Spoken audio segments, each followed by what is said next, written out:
Assalamualaikum warahmatullahi wabarakatuh. Anak-anak, apa kabar semuanya? Mudah-mudahan semua dalam keadaan sehat walafiat.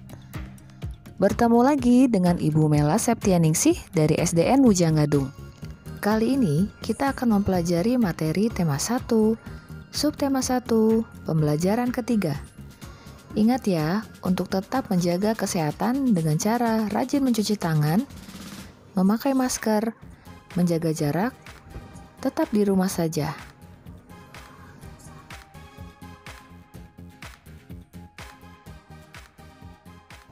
Sebelum belajar, kita berdoa dulu ya. Bismillahirrahmanirrahim. Allahumma inni as'aluka rizqan thayyiban wa ilman nafi'a wa amalan mutaqabbala. Amin ya rabbal alamin. Perkembangbiakan tumbuhan secara vegetatif adalah perkembangbiakan tanpa melalui perkawinan. Perkembangbiakan ini dilakukan dengan cara menggunakan bagian tubuh induknya. Perkembangbiakan vegetatif hanya melibatkan satu induk saja, sehingga sifat anaknya sama dengan sifat induknya. Terdapat dua macam perkembangbiakan secara vegetatif pada tumbuhan, yaitu vegetatif alami dan vegetatif buatan. Beberapa cara perkembangbiakan vegetatif alami yaitu sebagai berikut. Pertama, spora.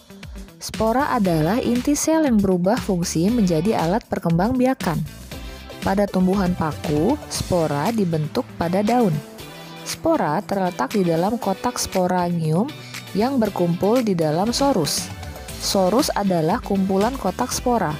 Sorus terletak di bagian tepi bawah daun berupa bintik-bintik kecoklatan. Kedua, akar tinggal atau rizoma. Rizoma adalah batang yang tebal dan tumbuh mendatar di dalam tanah. Rizoma berfungsi sebagai cadangan makanan bagi tumbuhan. Contoh tumbuhan yang berkembang biak dengan cara akar tinggal atau rizoma adalah temulawak, kunyit, jahe, lengkuas, kemuning, alang-alang, dan kencur. Ketiga, tunas. Tunas adalah kuncup yang tumbuh pada ujung batang atau ketiak daun. Tunas dapat tumbuh melalui pangkal batang, akar, atau daun. Tumbuhan baru tersebut tumbuh di dekat induknya. Contoh tumbuhan yang berkembang biak dengan tunas adalah bambu dan pisang. Keempat, tunas adventif. Tunas adventif adalah tunas yang tumbuh pada daun. Pada tepi daun terdapat tunas yang dapat tumbuh bila diletakkan di tanah gembur. Contoh tumbuhan yang dapat berkembang biak dengan tunas adventif adalah cocor bebek dan begonia. Kelima, umbi lapis. Umbi lapis adalah bagian dari pelepah daun yang berfungsi sebagai cadangan makanan dan bentuknya berlapis-lapis. Contoh tumbuhan yang berkembang biak dengan umbi lapis adalah bawang merah, bawang putih, bawang bombay, bakung, dan bunga tulip. Keenam, umbi batang. Umbi batang adalah bagian batang yang tumbuh dalam tanah dan berfungsi untuk menyimpan cadangan makanan, terutama berupa zat tepung. Contoh tumbuhan yang berkembang biak dengan umbi batang adalah kentang, gembili, dan ubi jalar atau ketela rambat. Ketujuh, umbi akar. Umbi akar adalah akar yang berubah fungsi untuk menyimpan cadangan makanan, terutama zat tepung. Contoh tumbuhan yang berkembang biak dengan umbi akar adalah wortel dan dahlia. Kedelapan adalah geragih atau stolon. Geragih adalah batang beruas yang tumbuh menjalar di atas atau di bawah permukaan tanah. Contoh tumbuhan bergeragih di atas permukaan tanah adalah stroberi, pegagan, dan semanggi. Contoh tumbuhan bergeragih di bawah permukaan tanah adalah rumput teki. Itulah tadi 8 perkembangbiakan tumbuhan secara vegetatif alami. Sekarang kita akan membahas perkembangbiakan tumbuhan secara vegetatif buatan. Beberapa cara perkembangbiakan vegetatif buatan pada tumbuhan yaitu sebagai berikut. Pertama, cangkok. Mencangkok merupakan usaha untuk memperbanyak atau mengembangbiakan tumbuhan dengan membuat akar baru pada bagian batang.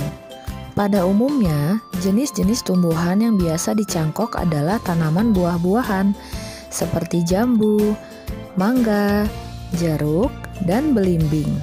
Selain itu, tanaman hias juga ada yang dapat dicangkok, misalnya bunga nusa indah, melati, dan soka.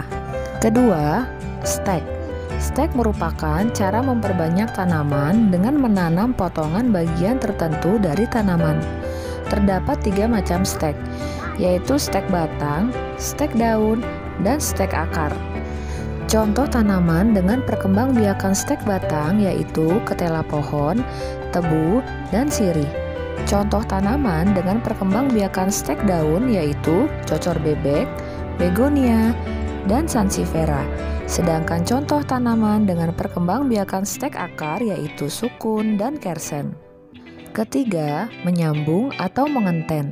Menyambung atau mengenten yaitu menggabungkan batang bawah dan batang atas dari tanaman yang berbeda, sehingga diperoleh tanaman yang lebih kuat. Tujuan menyambung atau mengenten sama dengan okulasi, yaitu menggabungkan 2 sifat tanaman yang berbeda tetapi masih satu keluarga. Contoh, tanaman terung disambung dengan tomat. Pada buah-buahan, contohnya mangga dan durian. Keempat, merunduk. Merunduk adalah memperbanyak tanaman dengan cara membengkokkan sebagian batang atau ranting dan memendamnya ke dalam tanah.